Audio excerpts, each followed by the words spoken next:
other people, you see the good qualities in them. When you look at other people, you can admire them and you feel mesmerized by them. But when you look at yourself, you don't have those feelings. Why is that? Why is it that you can give out all those emotions to everyone except for yourself? Why is it that you can make someone else feel secure about themselves, but you can't when it comes to you? Listen, I am here right now to fix this, and literally after this video, you will be a step closer to becoming more confident. Hi guys, my name is Liz and welcome back to my channel. Okay, let's get right into it. First things first. In order for you to become more confident, you have to get to know yourself. You have to study yourself and your behaviors and your emotions to a point that when someone comes up to you and tells you, oh, this is the way you are, you can be like, yes, I am that way and I know why I am that way and I'm working on fixing that. Because no one can tell you who you are when you know who you are. When I started healing my traumas and I started this whole healing journey, I became a lot more confident in myself. Because before I used to think like, oh, I'm just crazy. Like I'm a crazy person. And then when I started healing my traumas, then I realized, oh, wait a minute. You're not crazy. You're hurt. And this happened. And this is why you're acting that way. And then I could heal that. And then I could also not listen to when people said to me, oh, Liz, you're just crazy. See, for me as well, it's very obvious when I see someone that doesn't know who they are and they're trying to fit in anywhere and trying to adapt to that person and whatever they're doing. They're very easily manipulated. You can very easily manipulate people like that and you can spot them like this.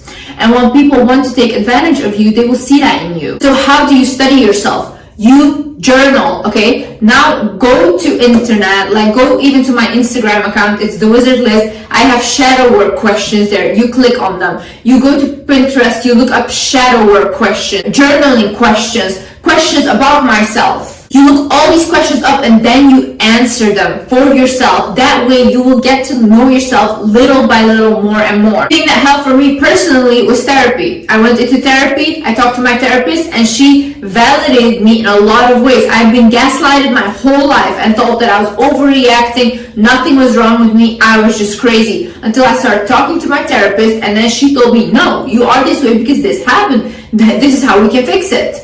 And she literally made me feel sane. If you don't know where to begin to find a therapist, then you're lucky because this video is sponsored by BetterHelp. Regardless of the sponsorship, I genuinely think BetterHelp is a good platform because it combines over 30,000 therapists on one online platform. And they also give you the opportunity that if you get matched with a therapist and you don't like the therapist, then you can just switch with no additional charge. This does not happen in real life, and believe me, I have gone through a lot of shitty in real life therapists that I used to get from my school. Imagine your area has limited options, you don't know where to look, maybe you don't even want to leave your house. BetterHelp literally allows you to just look out of the comfort for your own home to get matched with a therapist that is the right fit for you. So how you do this is you start off by filling out a questionnaire so BetterHelp can understand your specific needs and wants, and you get matched with your therapist in as little as a few days. Then you can start scheduling phone, video, or message-based sessions. They also provide you your own online journal, which I think is amazing, and you can attend group sessions. I'm really not saying this just because of the sponsorship. I'm genuinely saying if you're trying to look for a therapist and you don't know where to begin, look at BetterHelp. And BetterHelp will also give you 10% off your first month at BetterHelp if you visit the link down in the description below or betterhelp.com/wizardliz. The thing how to get to know yourself is you literally have to ask yourself, why am I feeling this way? Why do I have these issues? Why do I have these addictions? See, I am so tired of people just saying, oh, it's just mental health, whatever, it's just that way. This is not normal.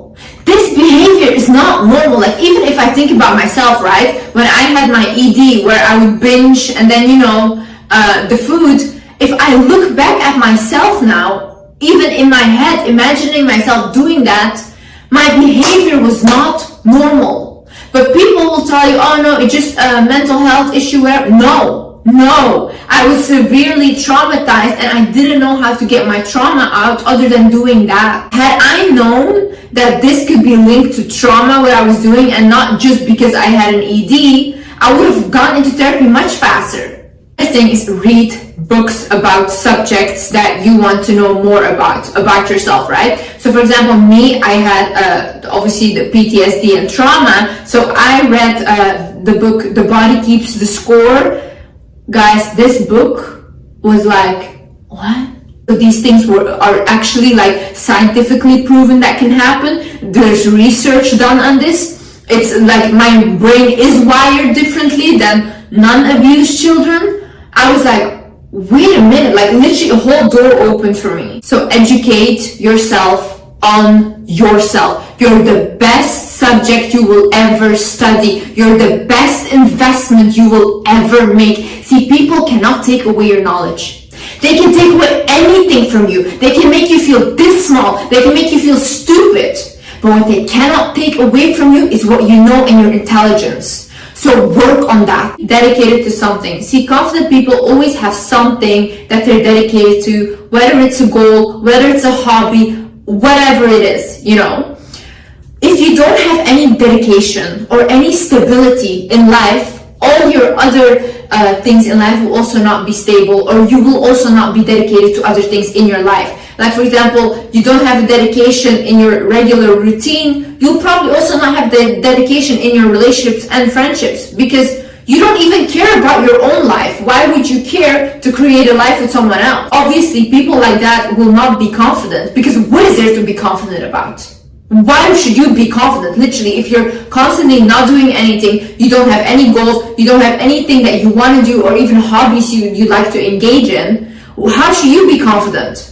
If you even go out with a group of friends, what will you talk about? You have nothing to talk about. That's why you need to find dedication in something, so you can be dedicated to yourself, so you can be dedicated to your family, to your loved ones. But be dedicated to something in your life and to yourself first. Surround yourself with people that you look up to. I read this quote recently, and it was about if you want your ego stroked, then you should hang out with people that look up to you. But if you actually want to learn something in life and evolve, then you should hang out with people that you look up to. There's one thing, and I need you to understand this. Your friend group is you. If all your friends around you are insecure, you're going to also be part of them. And you're not going to be able to get out of that insecurity. First thing, you're sharing your energy with these people, and you guys are exchanging energies constantly by hanging out with each other. So their insecurities come to you, they take your insecurities, and it's just a cycle like this. But who breaks this cycle? You know who breaks the cycle? The person that actually starts to have friends that are confident. And it may not feel good to you, because you may be like, oh my god, no, I feel so insecure around confident people. But that is actually when you have to get uncomfortable, because you have to look up to them and look at them and think, what can I learn from this person? Why does this person love themselves so much? It's not about looks. I'm gonna tell you, because I